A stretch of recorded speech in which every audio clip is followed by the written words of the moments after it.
Satu, tahu nggak?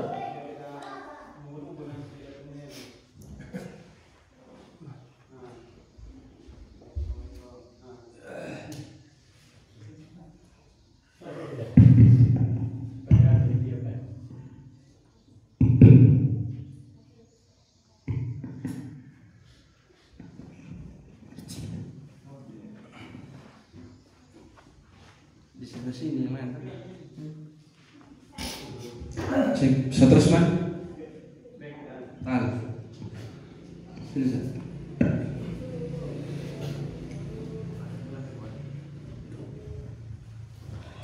Bismillahirrahmanirrahim. Assalamualaikum warahmatullahi wabarakatuh. Innal hamdalillah nahmaduhu wa nasta'inuhu wa nastaghfiruh wa na'udzu billahi min shururi anfusina wa sayyiati a'malina may yahdihillahu fala mudilla lahu wa may yudlilhu fala hadiya lahu. Asyhadu an la ilaha illallah wa la syarika lah wa asyhadu anna Muhammadan abduhu wa rasuluh.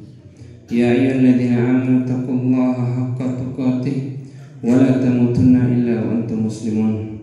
Amma ba'd, ma'asyiral muslimin, hadirin dan hadirat, jamaah kaum muslimin dan muslimat Masjid Al-Bahar Ngadumbulu rahimani wa rahimakumullah. Segala puji bagi Allah Jalla fi'ula yang karena rahmat, hidayah serta taufik darinya hari ini kita dipertemukan oleh Allah Subhanahu wa taala di masjid yang kita cintai ini dalam rangka untuk saling mengenal, ya, memperkuat ukhuwah Islamiyah antara teman-teman kaum muslimin yang ada di Waikabubak dengan saudara kami yang ada di Ngadumbulu. Alhamdulillah, salawat serta salam tak lupa selalu kita limpahkan kepada junjungan kita Nabi besar Muhammad SAW beserta keluarga, sahabat dan orang-orang yang senantiasa berada di atas sunnahnya. Bapak Ibu yang kami muliakan karena Allah Subhanahu wa taala, pada kesempatan kali ini mungkin sudah lama kita tidak duduk di majelis ilmu. Mungkin sudah lama kita tidak mendengar, ya, nasihat-nasihat. Maka pada kesempatan kali ini kami, saudara-saudara antum dari Waikabubak, datang, ya, sebagai kewajiban sesama muslim untuk saling mengingatkan dalam hal kebaikan. Pada kesempatan kali ini saya ingin membahas sebuah hadis yang disampaikan oleh sahabat yang mulia, diriwayatkan oleh sahabat mulia Abdullah ibn Umar bin Khattab radhiyallahu anhuma. Qal sami'tu Rasulullah sallallahu alaihi wasallam, dari sahabat yang mulia Abdullah bin Umar, beliau mengatakan Rasul SAW pernah bersabda, Bunyal Islamu ala khamsin. Islam itu dibangun di atas 5 perkara, di atas 5 pondasi. Bunyal Islam ala khamsin. An syahadati an la ilaha illallah wa anna Muhammad Rasulullah wa iqamis salat wa ita'iz zakah wa shaumi ramadhana wa hajjil baiti. Rawahu al-Bukhari wa Muslim. Islam itu dibangun di atas 5 perkara, kata Rasulullah SAW. Yang pertama, pondasi utama Islam itu adalah 2 kalimat syahadat, ya, yaitu bersaksi bahwa tiada ilah, tidak ada sesembahan yang berhak diibadahi, disembah dengan benar kecuali Allah Subhanahu wa taala. Kemudian mengakui bahwa tidak ada nabi setelah Rasulullah SAW, mengikrarkan bahwa Nabi Muhammad adalah utusan Allah. Kemudian pondasi yang kedua yaitu sholat 5 waktu, ya. Jadi Nabi SAW menggambarkan sebuah bangunan yang bernama Islam ini ada 5 tiangnya, ada 5 pondasinya. Pondasi yang paling pertama di tengah rumah itu, kalau rumah yang ada tiangnya, itu yang paling utama yang menopang atap, yaitu syahadat, ya, syahadatain. Kemudian pondasi berikutnya yang tidak kalah penting yaitu sholat 5 waktu. Kemudian pondasi berikutnya lagi yaitu zakat, mengeluarkan zakat. Kemudian pondasi yang berikutnya adalah puasa di bulan Ramadan. Lalu pondasi yang terakhir yaitu berhaji ke Baitullah, ke Makkah. Insyaallah dimudahkan semuanya, ya. Maka ini yang pertama tadi yaitu 2 kalimat syahadat. Dan ini penting sekali untuk kita fahami. Ketika seseorang ingin masuk Islam, maka yang pertama diminta yaitu bersyahadat.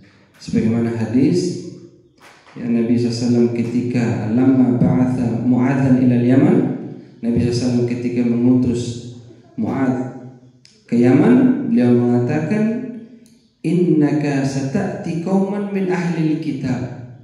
Wahai Mu'adz, engkau akan mendatangi suatu daerah yaitu di Yaman ketika itu, yang dimana penduduknya adalah ahlul kitab, ya, yaitu orang Nasrani di Yaman ketika itu. Namun ahlul kitab itu sebutan untuk Yahudi dan Nasrani, ya.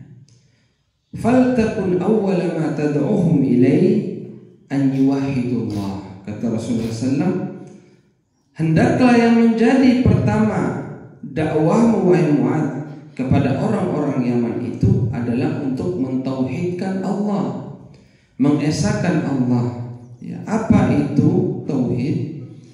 Yaitu ifradullahi bil ibadah, yaitu kita mengesahkan Allah Subhanahu wa taala di dalam seluruh amal ibadah kita, ya.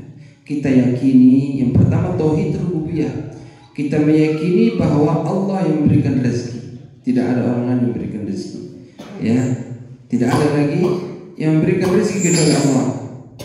Kemudian kita yakini yang mengatur seluruh alam semesta Allah Subhanahu wa taala, yang menghidupkan kita, yang mematikan kita, yang membuat kita sehat, yang membuat kita sakit, yang memberikan hasil laut kita banyak, yang memberikan hasil laut kita sedikit, semuanya Allah yang atur.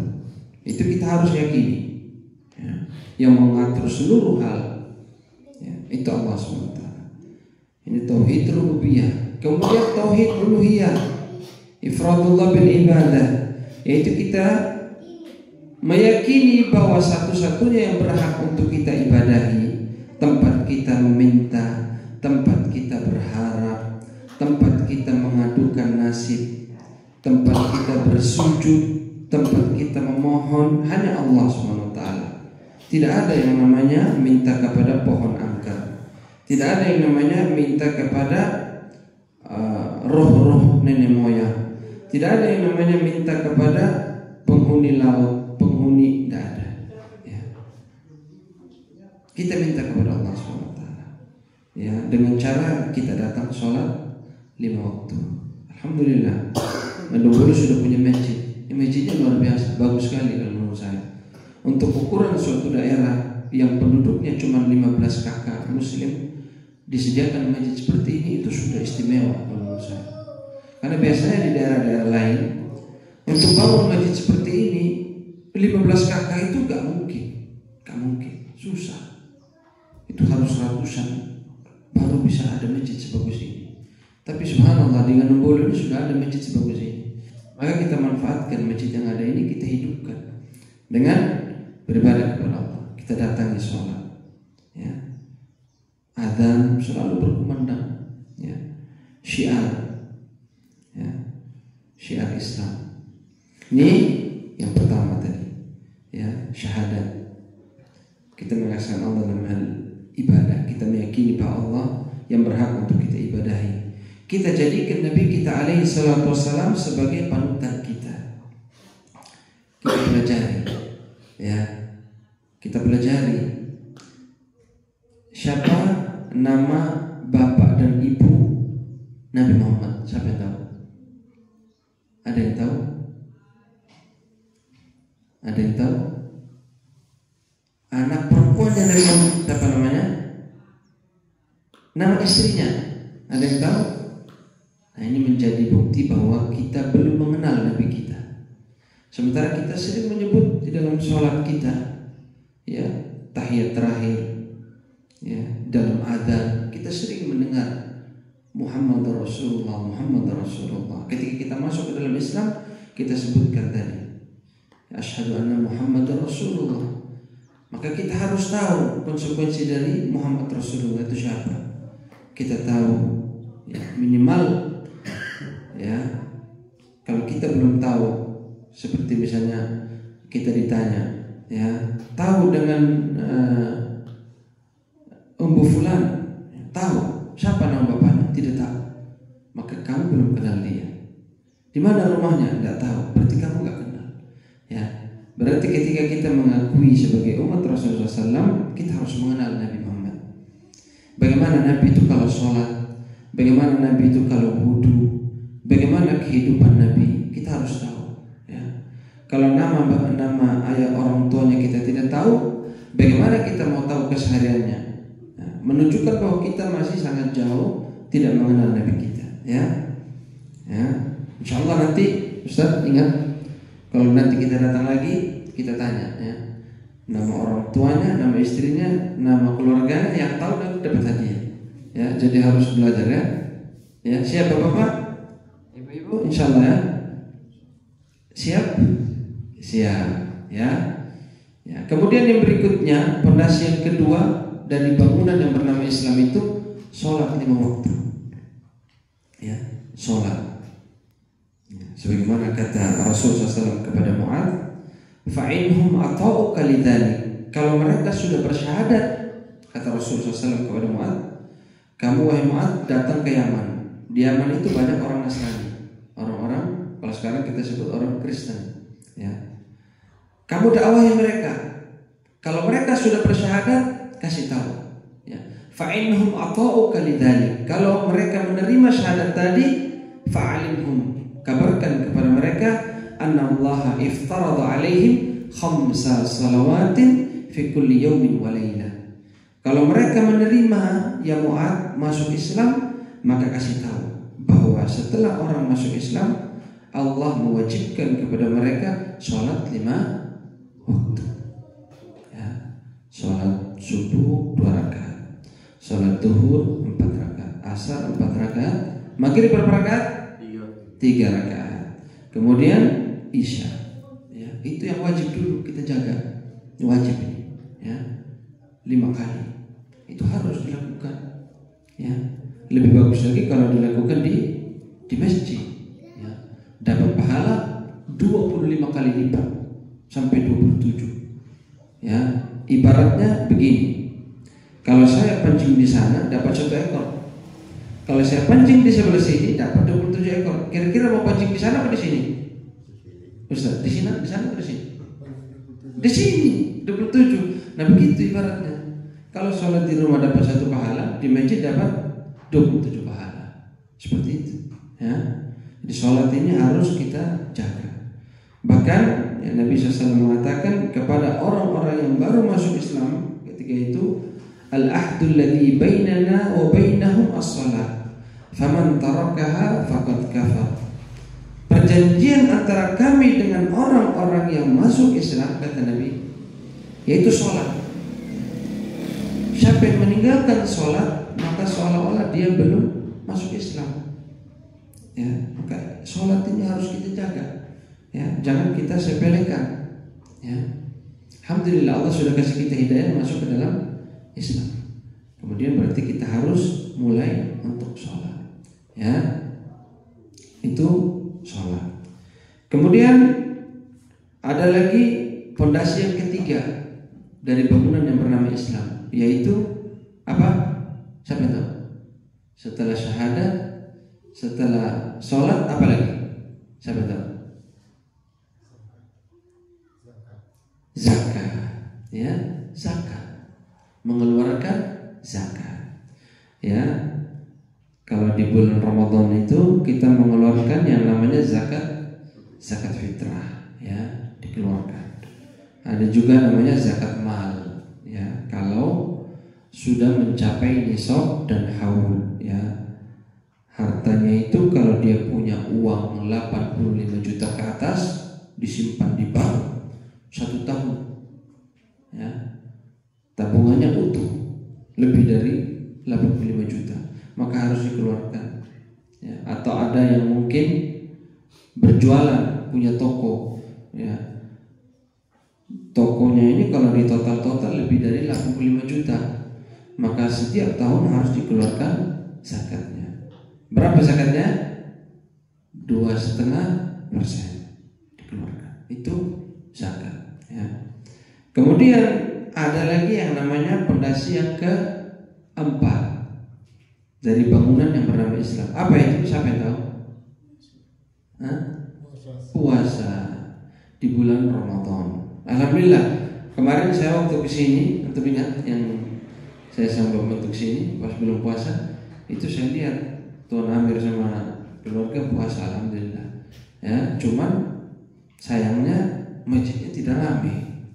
Nah, itu yang kita, ya, nanti kalau bisa Ramadan kita kesini rame-rame, ya. Kita adakan sholat tarawih biar semuanya kumpul sholat di sini, ya. Saya waktu itu Ramadan pernah kesini, tanya Tuan Amir. Kita buka puasa juga, cuman masjidnya tidak ada yang sholat, sepi waktu itu. Nah, cuman saya lihat anaknya Tuan Amir itu baca Quran, masya Allah, di belakang, hatamkan Quran, alhamdulillah.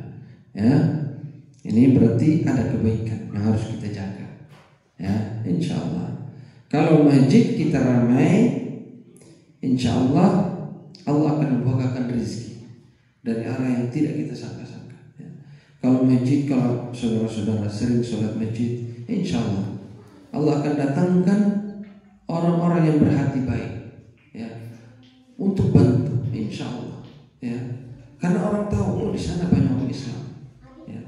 Dan ciri-ciri orang itu tahu suatu daerah itu banyak orang Islamnya apa? Ada orang sholat berjamaah, ada adzan di situ. Tapi kalau adzan tidak ada, orang sholat tidak ada, walaupun masjidnya ada, di sini tidak ada orang Islam. Oh, ada, tapi tidak ada orang di masjid. Itu yang orang tahu, ya. Makanya harus kita hidupkan masjid ini, ya, supaya tadi dengan kita sholat itu selain merupakan suatu kewajiban bagi seorang muslim, ya, dengan sholat itu Allah akan bukakan seluruh kebaikan-kebaikan, ya, insya Allah, ya. Yang tadinya kita jarang dapat bantuan, ini tiap tahun ada saja datang bantuan dari sini dari sana. Kenapa? Karena orang-orang Jawa itu yang mau membantu kaum muslimin tahu, oh, di Ngadembulu banyak orang muslim, ya, seperti itu. Kemudian ada bangunan yang terakhir yang tidak kalah penting, yang insya Allah saya doakan semua kita yang ada di masjid ini bisa melaksanakan kewajiban yang kelima ini, atau rukun Islam yang kelima. Apa itu? Berhaji bagi yang mampu, insya Allah, ya. Maka kita jaga, ya. Kita mulai dari hal-hal yang utama tadi, ya. Kita mulai mengetahui la ilaha illallah. Apa itu la ilaha illallah? Saya sudah syahadat la ilaha illallah. Apa maknanya?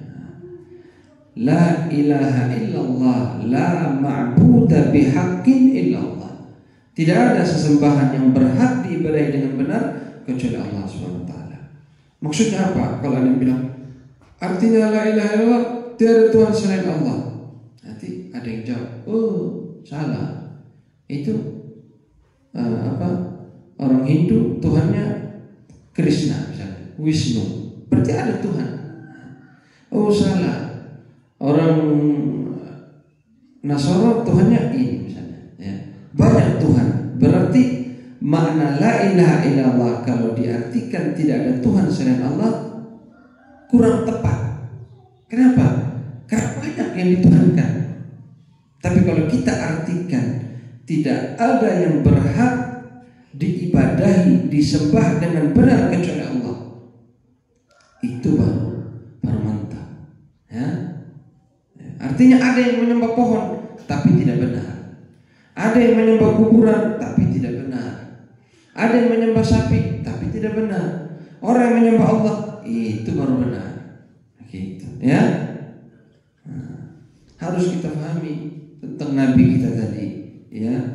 Apa hak Rasul SAW, apa hak Allah, kita harus tahu, ya. Hak Nabi untuk ditiru, diikuti, ya. Ya, Islam itu tidak berhenti ketika syahadat, tidak sampai di situ. Syahadat itu seperti seseorang, ya, daftar masuk kuliah atau masuk sekolah, ya. Ibaratnya Ustaz Rusman mau kuliah, daftar di mana? Di STIE misalnya. Daftar di STIE, ya. Itu seperti syahadat. Dia daftar di STIE, dia sudah terdaftar di STIE. Tapi untuk bisa keluar dapat ijazah dari STIE, dia harus belajar, harus tiap hari masuk kuliah, harus ada ujian dulu, harus bikin skripsi, harus sidang skripsi.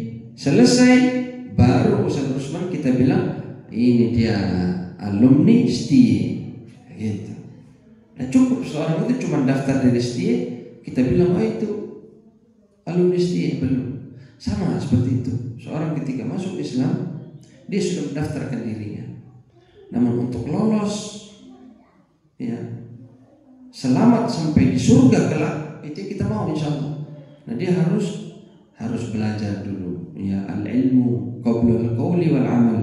Dia belajar dulu, lalu dia beribadah dengan benar. Setelah dia beribadah dengan benar, dia ajak saudara-saudaranya, dia dakwakan, ya. Itu. Saya kira mungkin ada yang ingin bertanya, diskusi, mungkin silakan. Kalau ada yang bertanya, ada? Dapat bertanya apa saja kita. Nanti kalau saya tidak bisa jawab, ada ustaz kita dari Madinah yang jawab. Silakan, Bapak.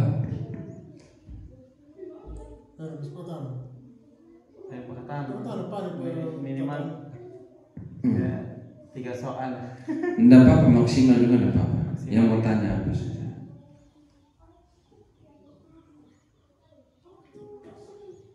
Ini bapak-bapak semuanya sudah hafal surat Al-Fatihah?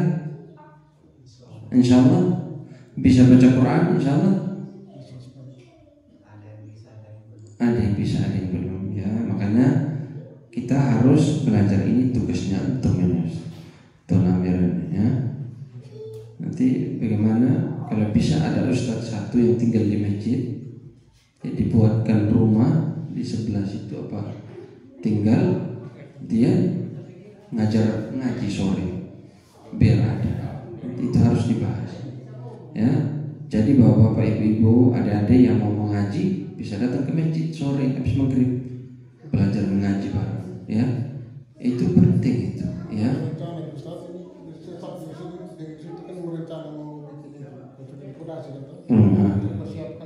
Dan iya, jadi kalau bisa ada yang tinggal di sini satu deh. Kalau Tuan Amir kan sibuk orangnya, ya, nanti dia itu khusus untuk mengajar ngaji, sholat, azan. Jadi kalau Tuan Amir sibuk tetap ada azan, ya, azannya tetap ada. Nah, kata para ulama, yang membedakan suatu daerah itu bisa disebut Darul Kufri atau Darul Islam, salah satunya indikatornya adzan. Nabi SAW ketika ingin menaklukkan suatu daerah, beliau tunda dulu sampai waktu subuh. Dengar ada adzan tidak? Kalau ada adzan, amsak, dia nggak jadi menyerang. Berarti ini Darul Islam, ya. Nah, bagaimana ketika kita mengklaim suatu daerah itu daerah Islam, tapi adzannya tidak ada? Ya, berarti penting ada salah satu yang harus adzan 5 waktu, mengingatkan saudara-saudara kita yang lagi di pantai, yang lagi di laut. Oh, ini sudah adzan, sudah masuk waktu duhur, sudah masuk waktu asar, ya. Itu penting itu, karena soal nanti bahas, ya, bagaimana baiknya nanti, ya. Kalau sholat insya Allah aman, ya, bisa ya, insya Allah, ya. Ya, sholat itu itu sangat penting. Ya, Nabi SAW mengatakan Rasul amri al-Islam. Pokok perkara adalah Islam. Maksudnya apa? Seorang masuk ke dalam Islam. Wa amuduhu as-shalah. Tiang-tiangnya, penyangganya adalah sholat. Wa dhirwatu sanamihi al-jihad. Kemudian puncaknya adalah jihad. Ya, maka sholat sekalian. Nabi SAW ketika ingin wafat, apa pesannya? As-shalah wa ma malakat aymanukum. Nabi SAW ketika mau wafat, ya, wasiat yang paling beliau tekankan adalah masalah sholat. Jangan tinggalkan sholat. Jangan tinggalkan sholat. Perhatikan sholat. Sholat. Ya. Dan itu yang membedakan kita dengan agama-agama lain. Ya. Kalau agama lain, ya sudah ibadahnya berdoa saja, tidak ada. Tapi kalau orang Islam harus sholat. Ya, mungkin suruh semua menambahkan. Mau menambahkan sedikit. Ustaz Adi mau menambahkan? Atau Tuan Amir mungkin mau ngomong sedikit? Silakan. Apa begitu? Assalamualaikum warahmatullahi wabarakatuh. Alhamdulillah rabbil alamin, wassalatu wassalamu ala asyrafil anbiya'i wal mursalin sayyidina wa maulana Muhammadin wa ala alihi washabbihi ajma'in, amma ba'd. Pertama-tama mari kita panjatkan puji syukur kepada Allah Subhanahu wa taala karena atas rahmat dan hidayahnya sehingga pada pagi hari ini kita boleh berada di tempat ini bersama dengan keluarga atau saudara kita dari Wekububa yang mendatang jenguk kita pada hari ini. Dan tak lupa pula marilah kita kirimkan salam dan salawat kepada junjungan kita Nabi besar Muhammad sallallahu alaihi wasallam serta keluarga dan para sahabatnya. Jadi sekira apa yang dibicarakan oleh Ustadz yang disampaikan kepada kita tadi, sekira itu marilah kita menerima dengan baik dan kita laksanakan apa yang diperintahkan. Artinya oleh agama tadi sudah dibicarakan bahwa tiang agama itu adalah dia sampaikan tadi, pertama dari pondasi, bagikan ini contoh sebagai rumah. Dan sekiranya saya berbicara tentang sesuai dengan bahasa isyarat di sini, Ustaz. Jadi ialah paling pegawai dan macam Ustaz itu contoh-contoh tadi. Jadi sekira mulai lagu dia lagi mereka sembahyang bersama kita kalau betul bersih bukan nanti rumah. Terus yang kedua lagi, ya permisi Ustaz, sebenarnya kami yang lalu Jumat lancar terus di sini. Cuma ada beberapa bahasa-bahasa yang tidak tanggung jawab dari luar. Kok hanya berapa kali saja kok bisa buat Jumat? Nah, gara-gara itulah sampai melemahkan jemaah saya ini. Sampai saya bertanya ke mana-mana. Kau bilang kau jangankan sampai 10-20 orang, 5-6 orang pun juga boleh. Ada yang lain.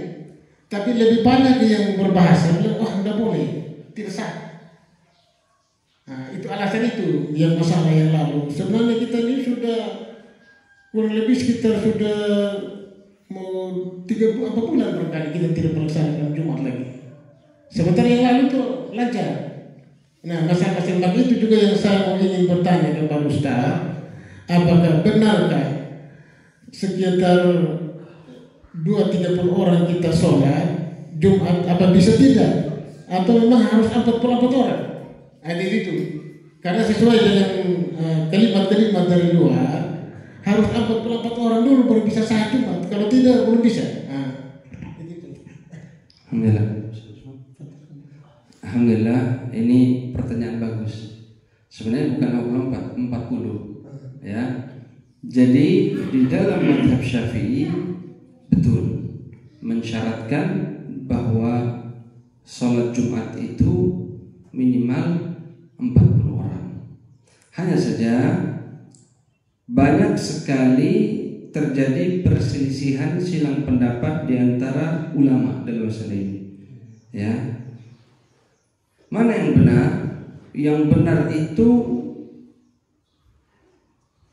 kalau sholat jamaah itu sah 2-3 orang, maka sholat Jumatnya juga sah. Apalagi kalau 10-20 orang, itu banyak itu. Ya, itu banyak. Maka pendapat yang mengatakan harus 40 orang itu tidak berdasar. Ya.